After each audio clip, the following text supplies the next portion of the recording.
Good morning, Marysville. I'm Sierra. This is Zach. Welcome to Charger Chat. Today for you, we have an amazing guest, Miss Milnor. She is the counselor here at Marysville Getchell. So how about, will you just tell us a little bit about yourself, how you got really into being a grad counselor?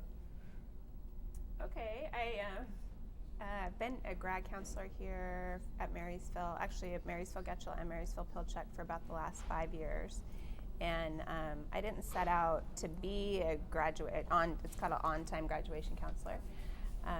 But my experience before this was doing social work and some counseling in schools, like dropout prevention counseling and support groups and stuff like that. So it's just kind of evolved into this position. And do you still deal with all of those type of thing, like the dropout kids and all of the social crises and stuff? Do you still deal with that as a grad counselor? Or? Some, yeah. I mean, the regular guidance counselors at each of the schools are obviously trained to do all of that plus more and help you guys with your schedules and career planning and stuff. So I kind of picture myself as kind of a bonus person to help with any of that. So cool. Kind of an extra. So when people ask me what I do, I often just say I'm a support counselor to the guidance counselors and do little extra things here and there. But yes, I mean, the thing that brought me and some of my coworkers into the district was a grant. So it was outside money that paid for us to work in Marysville, specifically with targeting ways to give students extra support to graduate on time. And then with that came some strategies and things about helping students to not drop out, because if you're not on track to graduate and other things are keeping you from coming to school, it can, make students think about dropping out or looking at other schooling options and that kind of a thing. So you mentioned that you work at Marysville Pilchuck as well. How does that schedule work out during the week? Well, I've just done that the last 2 years, and it's okay. I feel like I'm running in a lot of different directions, but I work a full day here and then a full day there, so I go back and forth. So I'm only at Marysville Pilchuck on Tuesdays and Thursdays. Okay. So, but I have to write things down and keep lots of notes and a calendar, or I wouldn't necessarily remember where I was supposed to be or who I was going to see next. So that's very important to me. Is there like a primary group of students that you deal with? Is it mostly seniors that aren't graduating, or do you see like freshmen that have Fs and then you go and have to help them too? Yeah, well, both. I mean, recently in the last couple years, it's been primarily seniors. But when I started here 5 years ago, with the grant that supported our program, it was initially freshmen. So we were kind of targeting freshmen, so to speak, that might have looked like they would have some risk factors of not graduating on time. Like in 8th grade, maybe didn't pass all their classes, their attendance was a little up and down. I'm trying to think what else we looked at. A couple different factors that we looked at. And so then as 9th grade students, we kind of watched how they did the first couple months of school, and then I approached them and told them about our program and asked if they wanted to be part of that program. So unfortunately, and that program was called Building Bridges. And so unfortunately, that program is kind of slid out the door, and that grant money has slid out the door the last couple of years, but that's initially what brought us in. So I do think working with 9th graders at the start is a really good way to go to help encourage students to stay on track. And in fact, ISC and most of the schools are really working on trying to figure out how to give freshmen extra support 9th grade year, because I personally think 9th grade year is very challenging. Your first year in high school, learning that all your credits count, figuring out graduation requirements, and then just being a 14 or 15-year-old, I think is just really like emotionally challenging, one of the really hard ages. Yeah.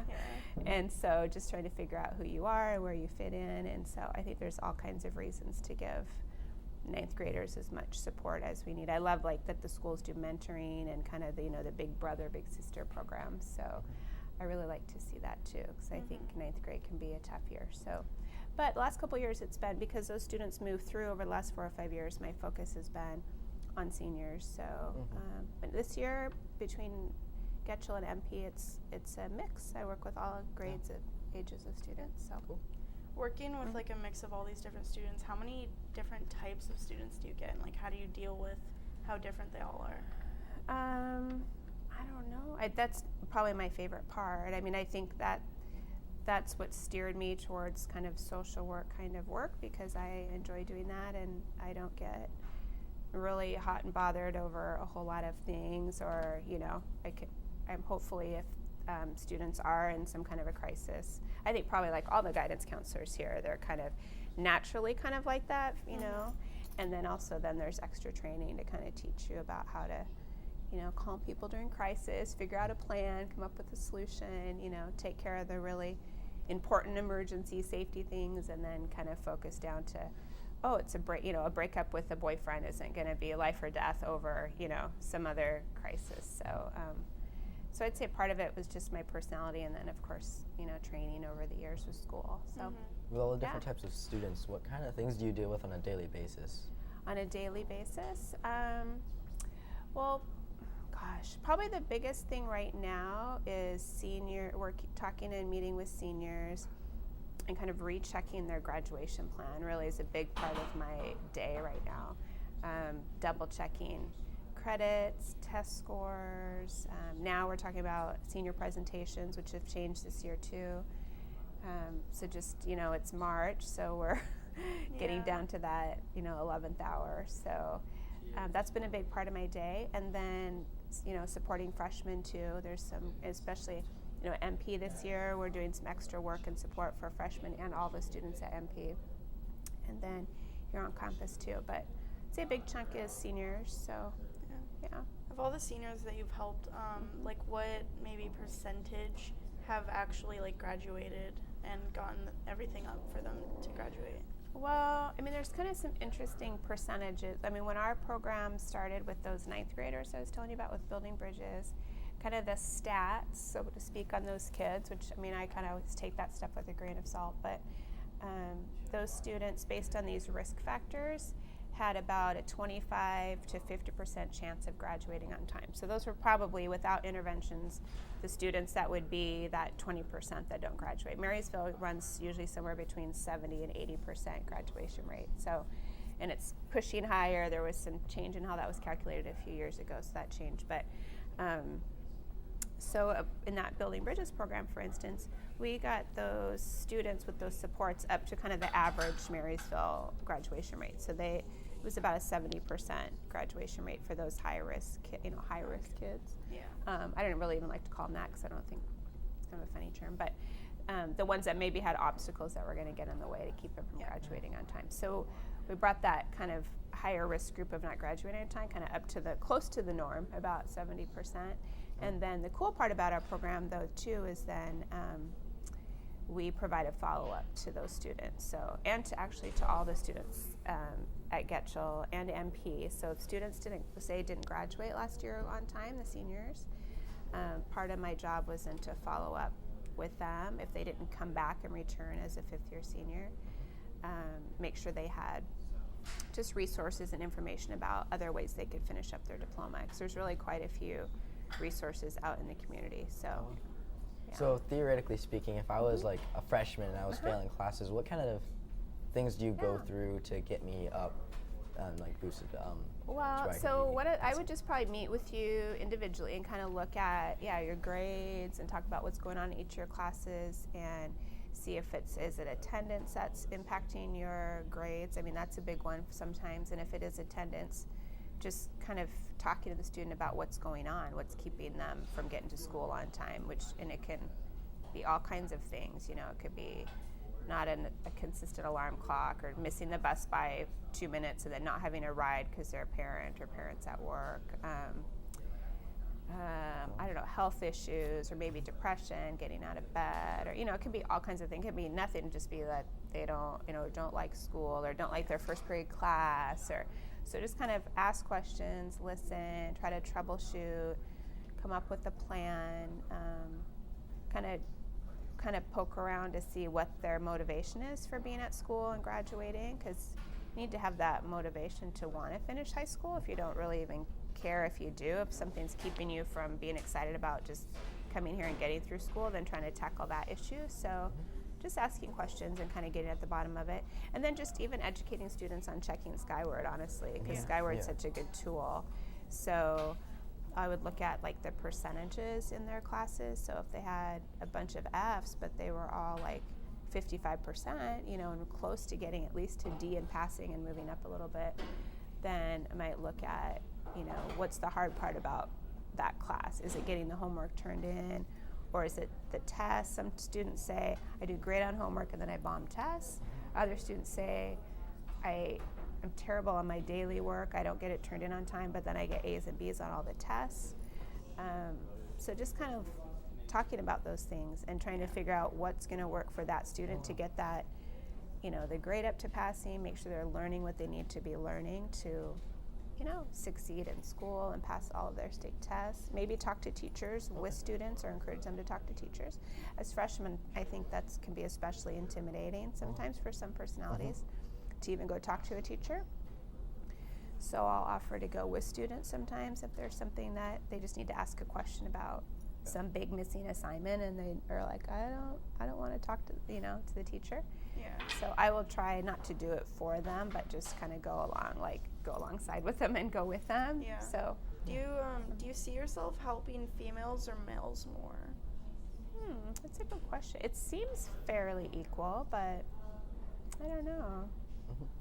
Seems like you have an answer to like everything. Is it? Do you What's ever? that? It's almost like you have an answer to like a strategy to help every student. Do you ever feel like at some point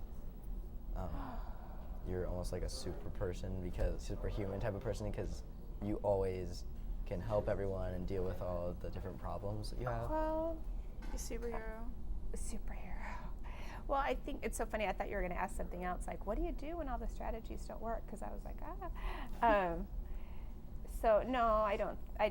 No, I kind of feel like a detective sometimes, actually. Like I'm just kind of, you know, poking and prodding and trying to help problem solve, actually. And then, but the bottom line is the student, I mean, each individual person needs to want to need a motivation to solve their own problems, because obviously I can't, you know, I'll say to students, well, how can I help you with this? I can't come home with you and do your homework for you, but, you know, like, there's other things that I can do to support you. So, so the bottom line really is trying to, you know, figure out that motivation for that particular student to want to do it for themselves, because I can't do your homework, I can't take your test for you. As an example of some of these other things that you can do to help them, we actually have a segment about what it would be like if you were a superhero.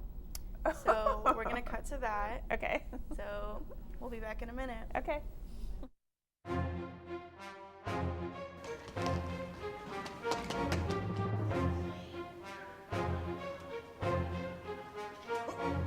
Man, I wish I had something to study.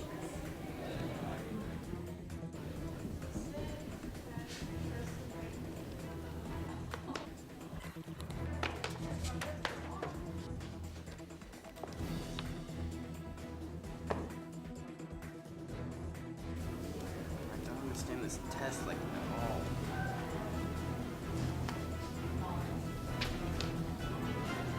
Answers? Oh man, I'm never going to graduate.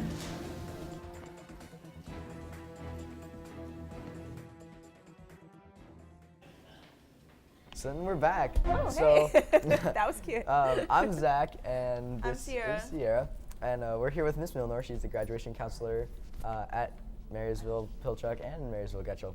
So before we left, you said that you wanted to talk about what happens if all of those fail, and I want to hear about that because No, I really don't want to talk about we have a lot of things, EOCs and HISPs and stuff. What happens if they have all of those and it's their senior year and they already retook them and they find out that, oh, I don't have the required points on that? What happens? Or if a student can't get that homework in and they're just dropping, what do you do to solve those kind of problems? Well, probably just educating students on the choices and the options they have for finishing up those tests. And I'll do that along with the guidance counselor and the principal. And so each of the tests, there's kind of different ways to, you know, keep studying for them and trying them again. There's a collection of evidence classes now for some of the subjects, especially math.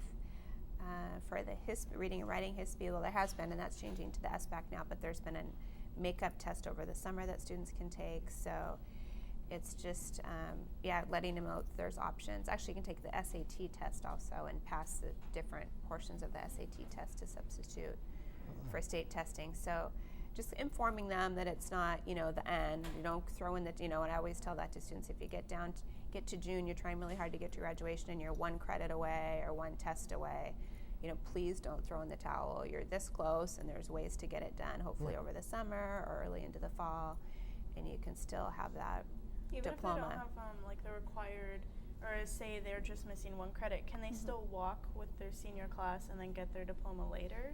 You cannot walk with your class if you don't have all the graduation requirements met. So that can be heartbreaking for some students, and sometimes more often for parents. Sometimes the students, well, maybe they act as if, oh, it's no big deal, but I think inside everybody wants to walk at graduation and wear the funny little score hat and throw it up in the air. So yeah.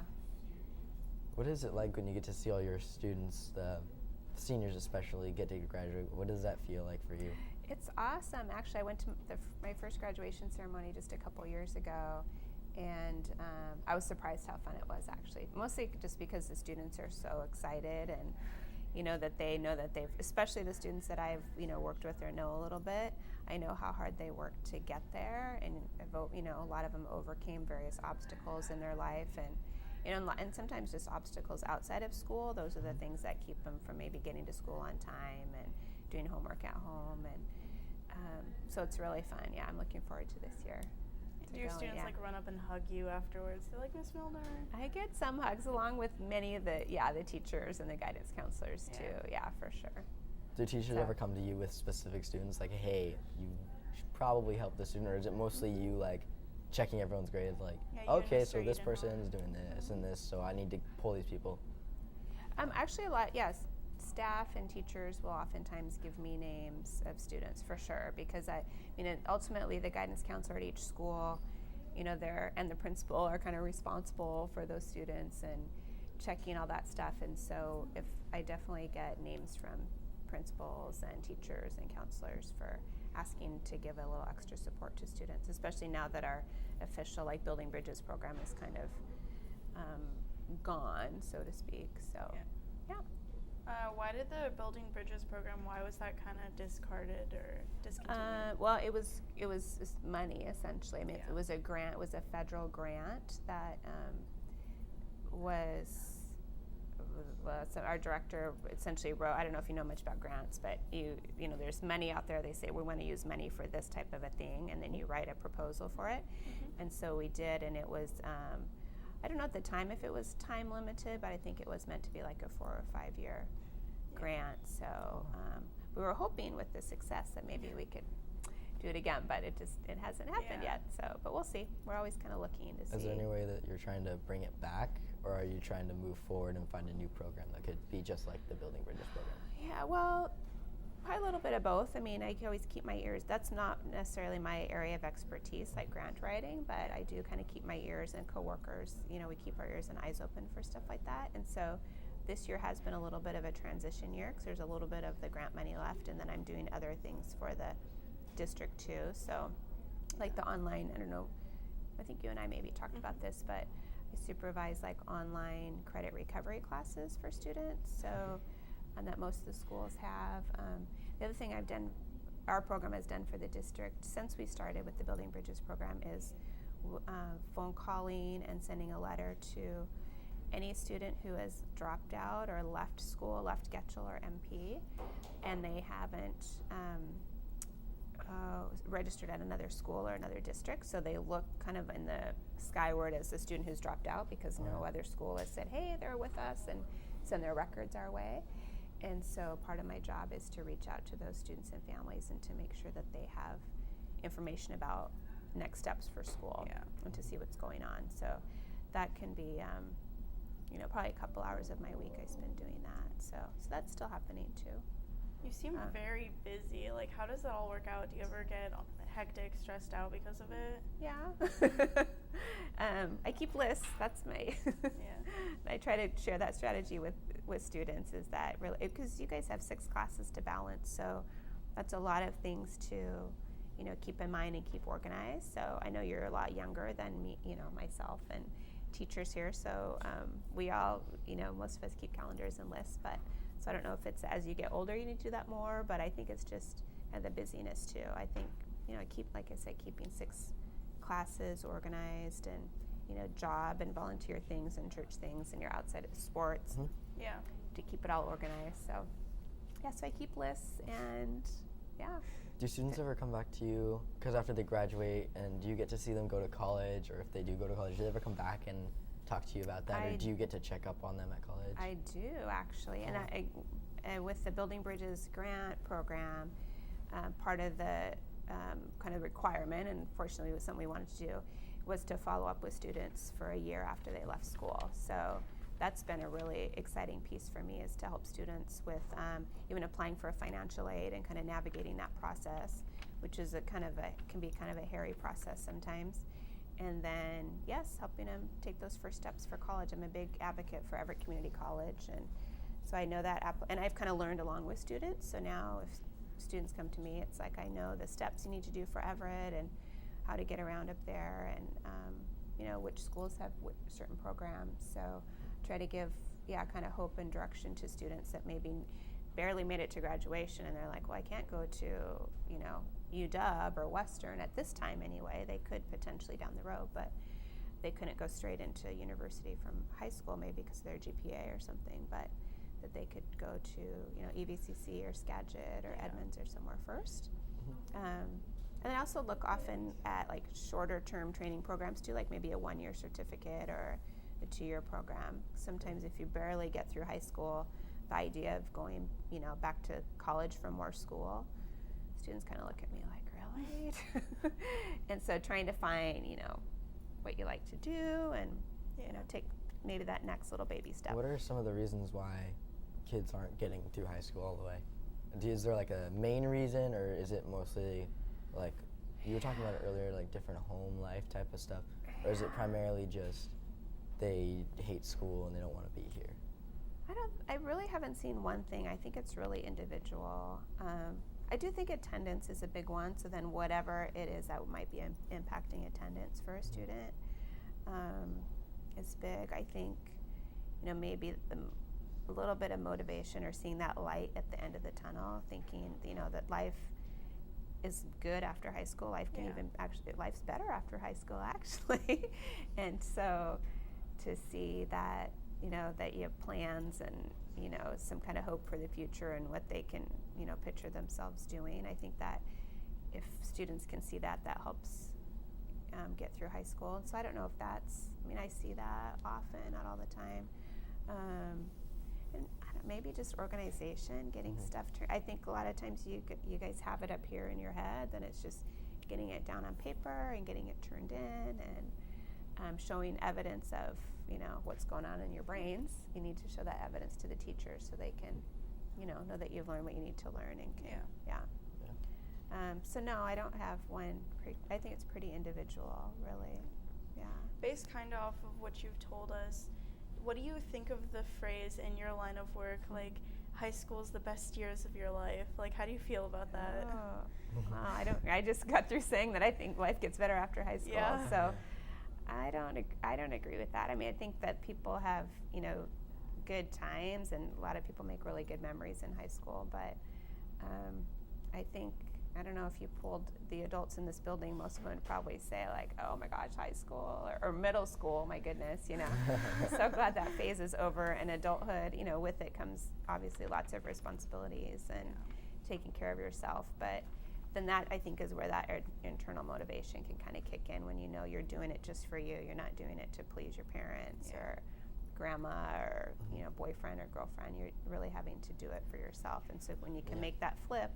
And for some people it's younger, and some people it's older, and some people it's not till they're 30. But is that something that you try and teach the potential dropout students that come to you? Yeah, I think I just talk about it. I think it's hard to teach it, but so I just talk about it to maybe kind of feel, I don't know, to make it sound like it is normal and it is true. But I honestly, I can remember when I was a teenager, different adults in my life trying to give me little bits of advice or wisdom, and I'd be like, okay, yeah, right, whatever.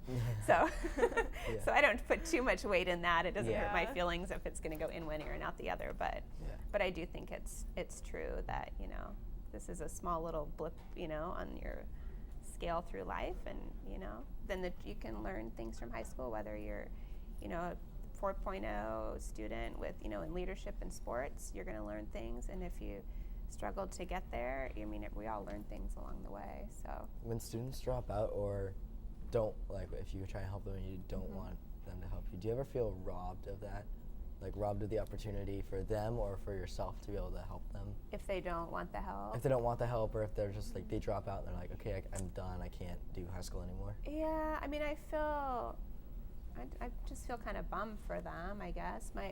My goal in those situations is just to try to keep the door open, and so then students won't feel like, hopefully, that they've, you know, burned any bridge, like, okay, I can't go back and talk to the principal because I was suspended, or, you know, or all the guidance counselors are great at all the schools, so I think most students feel like they can come back and talk to their guidance counselors. Yeah. But if I'm doing that last follow-up with a phone call, like after they've been out of school for a few months, my goal is just to keep that door open, and so when they do feel ready, that they will pick up the phone and call, whether it's me, it doesn't matter, whether they call their guidance counselor, their principal, or even tell, you know, mom, like, okay, I'm ready, I want to go do that program at Everett that I heard about, and I just want people to know that there's ways to finish up their diploma, and that when they get to that point, if they really have decided that they're dropping out and can't do it right now for whatever reason, that there's, you know, a way to get it done when they're ready. Oh, yeah. So. Well, we actually have a segment based off of robbery. Oh. So I would love if we'd play that right now. So we'll be back after this. The orb. Okay, this is the biggest heist we've ever had. It's not only shiny, but it's sparkly, and it's a thing. Exactly. We gotta be really careful though.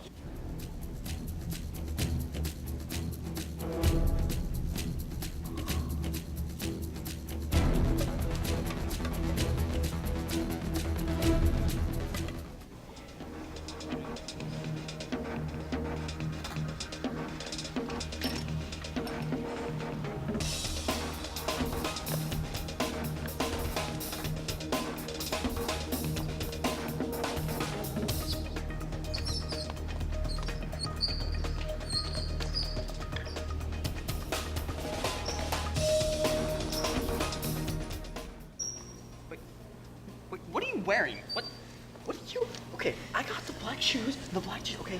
Okay, I didn't know we were gonna do a heist today. Pardon me for trying to look that. Who wears? You are literally wearing the brightest color. Who wears blue? Who wears?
And we're back. Welcome to Charge Chat. I'm Sierra. This is Zach, and we're here with Miss Milnor.